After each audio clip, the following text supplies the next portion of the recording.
Avez-vous entendu parler d'une porte qui a été scellée par peur de la venue du Messie? Une porte qui est verrouillée depuis près de 500 ans, personne n'ose le toucher. Personne ne peut l'ouvrir, mais quelque chose change. Des rapports mystérieux, des signes prophétiques, des découvertes archéologiques choquantes. Et une question résonne à travers le monde des esprits: l'ouverture de cette porte sera-t-elle le signe que Jésus est sur le point de revenir? Restez jusqu'à la fin, ce que vous découvrirez aujourd'hui peut changer votre façon de voir le retour du Christ pour toujours. Vous êtes sur le point d'assister à une étude biblique qui plonge dans l'une des prophéties les plus ignorées des Écritures, la porte orientale de Jérusalem, également connue sous le nom de Golden Gate de Jérusalem. Cette porte de Jérusalem, scellée il y a près de 500 ans, a un poids prophétique dont de nombreux chrétiens n'ont jamais entendu parler. Selon la Bible, il est directement lié au retour glorieux de Jésus-Christ, le Messie promis. Dans cette étude biblique, vous comprendrez comment le livre du prophète Ézéchiel, chapitres 43 et 44, révèle que la gloire de Dieu est entrée dans cette porte et qu'il restera fermé jusqu'au retour de Jésus. Montrons des faits historiques, des dossiers archéologiques, de réelles découvertes et des liens directs entre les prophéties de l'Ancien Testament et les événements modernes entourant Jérusalem. Ce contenu est basé exclusivement sur les Saintes Écritures, avec des références à la prophétie biblique d'Ézéchiel, l'Évangile de Matthieu, le livre de Zacharie, le livre de l'Apocalypse et l'Évangile de Jean. Dans cette partie, nous avons plongé dans la géographie prophétique d'Israël, explorant le sens du mont du Temple et les prophéties messianiques entourant la ville sacrée. Nous abordons l'accomplissement de ces prophéties et comment ils s'entrelacent avec les événements actuels à Jérusalem. De plus, discutons comment les liens entre l'Ancien Testament et la réalité moderne ont mis en lumière l'importance de la porte orientale de Jérusalem et sa signification à la fois chrétienne. Saviez-vous qu'au cœur de Jérusalem, il y a une porte scellée pendant près de 500 ans? Une porte que personne n'ose ouvrir, personne ne le touche. Et la raison,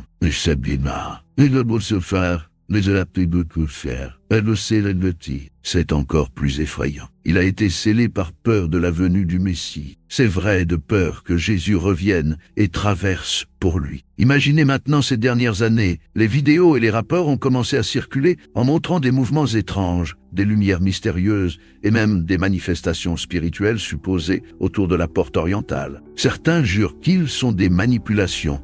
D'autres affirment que ce sont des signes de paradis. Mais la question qui ne veut pas faire taire et qui résonne sur les réseaux sociaux et les cœurs spirituellement sensibles est si cette porte s'ouvre. Est le signe que Jésus est sur le point de revenir?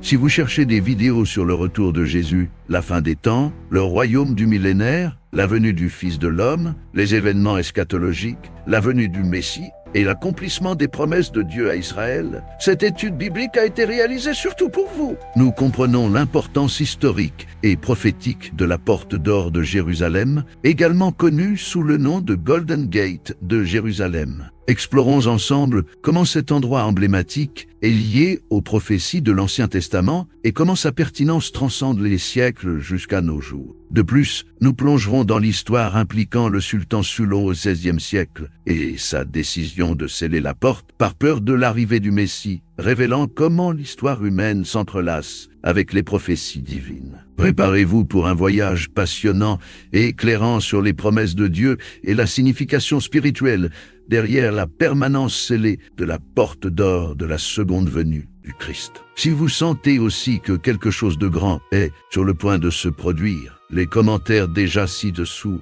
venez, Seigneur Jésus. Et bien sûr, il laisse déjà le même dans la vidéo, car ce que vous découvrirez changera complètement votre vision à la fin des prophéties. Comprenons ensemble pourquoi l'un des hommes les plus puissants de l'histoire, un sultan musulman nommé Sulayman le Magnifique, avait tellement peur de cette prophétie qu'il a pris une attitude extrême et sans le savoir, accompli de ses propres mains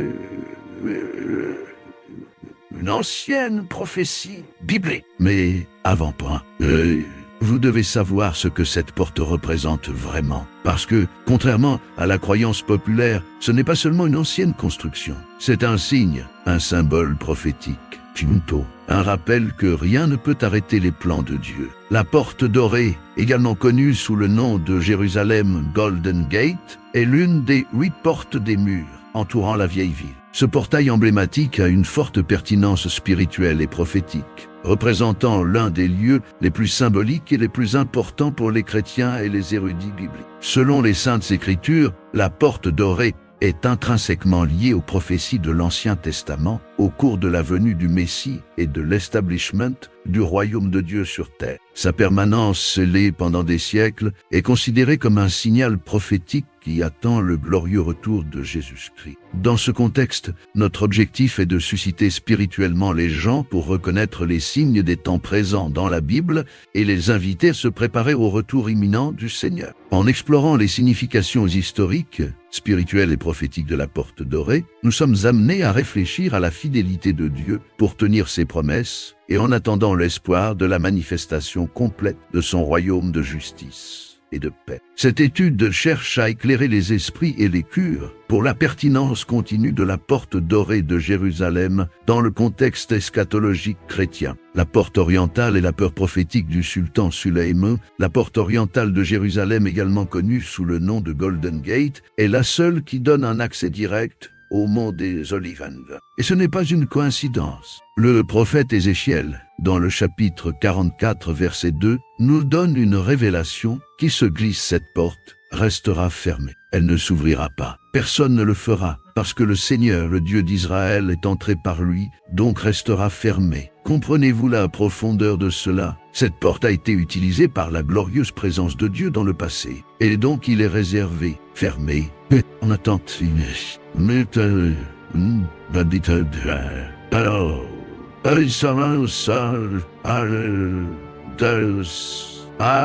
Le retour du Messie. Mais quand, en 1541, Sulayman a entendu parler de cette prophétie, son sang se figea. Nous parlons d'un homme qui a dominé la moitié de l'Europe, de tout l'Empire ottoman, et pourtant, résistait à tout. Il craignait une promesse biblique. Sa réaction a été immédiate. Il a ordonné que la porte soit scellée avec des pierres et du ciment. Et ça ne s'est pas arrêté là. Il a créé un double bloc. Tout d'abord, il a construit un cimetière musulman exactement avant la porte. En effet, selon la tradition juive et sur la base du livre du Lévitique, le chapitre 21:1, prêtre ne peut pas passer par un cimetière sans devenir impur. Sulayman pensait: si le Messie est prêtre, il ne peut pas s'arrêter. Et comme une touche finale, une malédiction se propage: quiconque a touché la porte serait maudit. Je vous invite à plonger encore plus profondément dans l'étude de ces prophéties fascinantes sur la porte scellée de Jérusalem. Dans cette partie, nous explorerons les liens entre l'histoire, l'archéologie et la spiritualité derrière ce lieu sacré. Grâce à des récits bibliques et à des découvertes archéologiques, nous montrerons à quel point les événements anciens et modernes s'entrelacent pour réaliser les prophéties liées à la seconde venue du Christ. Préparez-vous à une immersion unique dans le contexte prophétique et historique qui entoure la porte d'or de Jérusalem. Ne perdez pas les détails surprenants qui révèlent comment les Saintes Écritures résonnent à travers les temps, pointant la consommation des plans divins. Regardez jusqu'à la fin, réfléchissez à ces enseignements et partagez avec ceux qui veulent plonger dans la connaissance de la prophétie biblique. Ce qu'il ne savait pas, c'est que lorsqu'il essayait d'empêcher l'accomplissement de la prophétie, il réalisait exactement ce que la Bible avait déclaré des siècles plus tôt. Remarquez-vous l'ironie divine? Un ennemi de Dieu essayant de bloquer les plans du Créateur et de faire partie de son propre plan. C'est formidable. Et ce n'était pas la première fois. Hérode a essayé d'empêcher Jésus comme un bébé. Les pharisiens l'ont rejeté. Pilate a cédé à la pression. Mais aucun d'entre eux n'a réussi à arrêter ce qui a été écrit. Comme cette porte scellée, les plans de Dieu ne peuvent pas être évités. La découverte archéologique qui peut secouer le monde maintenant, cela prend une profonde inspiration, car ce que je veux dire que vous pouvez secouer votre foi dans le meilleur sens possible. En 1967, Israël a repris le contrôle de Jérusalem. La première chose que les archéologues voulaient faire était de creuser la zone de la porte orientale. Mais quelque chose s'est produit. Les fouilles ont été interrompues immédiatement. Officiers de l'armée, autorités religieuses, Plopuko. Tout ont demandé la fin des fouilles. Pourquoi? Qu'y a-t-il en dessous que personne ne veut révéler? 2 ans plus tard, en 1969, un archéologue a pu faire une excavation rapide et limitée. Et ce qu'il a découvert,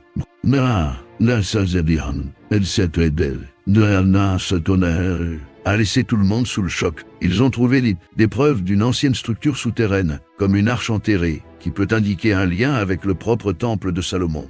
De plus, il y avait des inscriptions qui suggèrent que cet endroit était considéré comme sacré à partir des temps bibliques. Et cela nous amène à une question que vous devez refléter: pourquoi la peur de cette porte? Pourquoi est-il toujours fermé, même avec tant de technologies modernes, tant d'intérêts archéologiques et touristiques? Peut-être parce que, au fond, tout le monde sait que cette porte n'est pas seulement une vieille ruine, mais un sceau prophétique attendant le moment exact. Puis, que se passait-il si cette porte s'ouvre? Et si un jour il ouvre? Et si, face à des milliers de témoins, cette porte est touchée, ouverte ou cassée? Pour de nombreux chercheurs, ce serait le signe le plus clair du début du dernier tronçon de l'histoire humaine. Un nouveau chapitre prophétique commencerait. Zacharie 14 dit que le Seigneur marchera sur la colline des Olives et il sera divisé en 2. Cette colline est exactement devant la porte orientale. Coïncidence? Je ne pense pas. Les signes s'accumulent.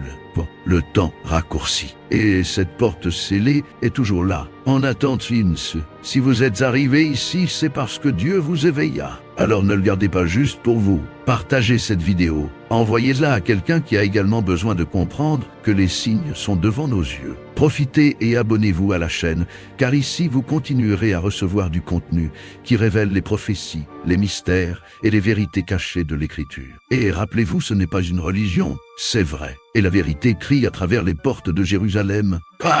Alors je vous demande, êtes-vous prêts lorsque cette porte s'ouvre? La découverte inattendue, imaginez le scénario: Jérusalem, juste après une forte pluie, le sol encore humide, les vieilles pierres brillant dans la lumière grise du ciel. L'archéologue James Fleming marche près de la porte orientale, alors que soudain le sol s'élève. Il tombe dans un trou profond, mais quand il se lève, il voit avant qu'il ne le laisse sans voix. Devant vos yeux, c'était une porte beaucoup plus ancienne, complètement enterrée directement en dessous de la porte actuelle. Une porte qui peut être la même où Jésus est venu dans un âne, le célèbre dimanche de Ramos, tandis que les gens criaient « Hosanna au fils de David ». Béni ce qui vient dans le nom du Seigneur, comme prophétisé dans Zacharie 9:9. C'est-à-dire que nous avons maintenant 2 portes orientales, l'ancien, enterré, où le Messie est passé, et le courant, scellé, attendant son magnifique retour. Pouvez-vous réaliser l'ampleur de celui-ci? Une porte scellée, un cœur ouvert. Écoutez maintenant ça. Ézéchiel 4612 parle du prince qui aura la porte de l'Est ouverte à lui quand il viendra offrir son offre au Seigneur. Qui est ce prince? De nombreux érudits chrétiens croient que c'est une référence à Jésus dans le contexte du royaume de la milléniale de l'Apocalypse 20. Les autres interprètent comme une figure humaine, un leader messianique terrestre. La vérité est que cette interprétation n'est pas unanime, mais c'est une puissante possibilité prophétique. Imaginez maintenant cette scène avec moi, l'ouverture du ciel, Jésus descendant de la colline des Olives, dans la gloire et la porte scellée, il y a 500 ans, ouvrant surnaturellement. Un son assourdissant résonne. Le roi de gloire entre Jérusalem pour établir son royaume éternel. Mais avant d'être ravi de cette image, je dois vous poser une question beaucoup plus personnelle que vous ne le pensez, et la porte de votre cœur est-elle ouverte? Parce que vous pouvez sceller une porte avec des pierres et du ciment. Vous pouvez enterrer la vérité. Vous pouvez essayer d'empêcher la volonté de Dieu, mais vous ne pouvez jamais contrôler le moment où il décide d'agir. Et la question que le paradis pose maintenant est: votre cœur est-il ouvert au roi de gloire? La décision qui change tout la porte orientale de Jérusalem est bien plus que l'histoire, l'archéologie ou la prophétie. C'est un miroir de notre âme. Quand Ézéchiel a vu la gloire de Dieu se retirer du temple, c'est parce que les gens avaient fermé leur cœur. Mais ensuite, il a vu cette même gloire revenir à travers la porte orientale. Pourquoi? Parce que le moment était venu. Et aujourd'hui, Jésus frappe à la porte de son cœur. Comme il est écrit dans Apocalypse 3:20, voici, je suis à la porte et je frappe. Si quelqu'un entend ma voix et ouvre la porte, je vais entrer chez vous. La question est maintenant, votre cœur est-il scellé comme la porte de Jérusalem, ou est-il ouvert au roi de gloire pour entrer? La différence entre vous et le sultan Sulo est simple, il a essayé d'empêcher Jésus de sortir de la peur. Vous empêchez peut-être Jésus pour la fierté, pour le péché ou par indifférence. Mais le résultat est le même, un cœur fermé pour Dieu. Ne laissez pas cela continuer. Aujourd'hui, cela peut être le jour de votre restauration.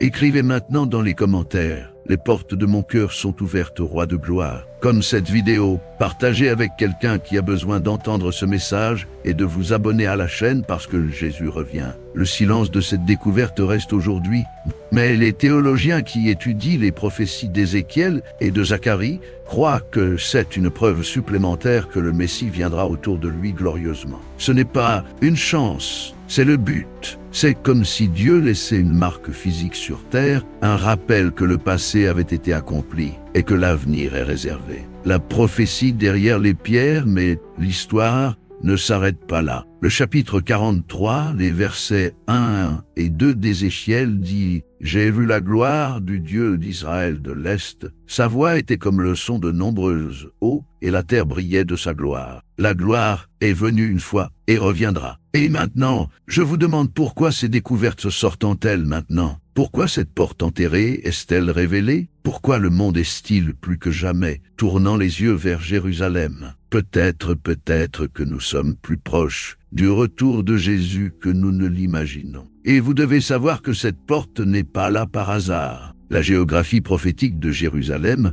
révèle quelque chose de terriblement précisément. La porte orientale est parfaitement alignée sur le mont des Olives, le même endroit où, selon Zacharia 14,4, les pieds du Seigneur toucheront le jour de sa venue. Matthieu 2427 confirme: tout comme la foudre sort de l'Est et se montre à l'Ouest, la venue du Fils de l'homme aussi. C'est topographiquement réel. L'alignement est littéral. Mont d'Olives, porte orientale, mont du Temple, Jérusalem. Tous positionnés avec précision. Coïncidence ou des preuves d'un plan éternel? Partagez cette vidéo avec ceux qui cherchent à comprendre les prophéties bibliques et se renforcent dans la foi. Et quand il reviendra, vous voudrez être du bon côté de l'histoire. Viens Seigneur Jésus. Amen. Que Dieu vous bénisse. Rappelez-vous toujours, venez Seigneur Jésus.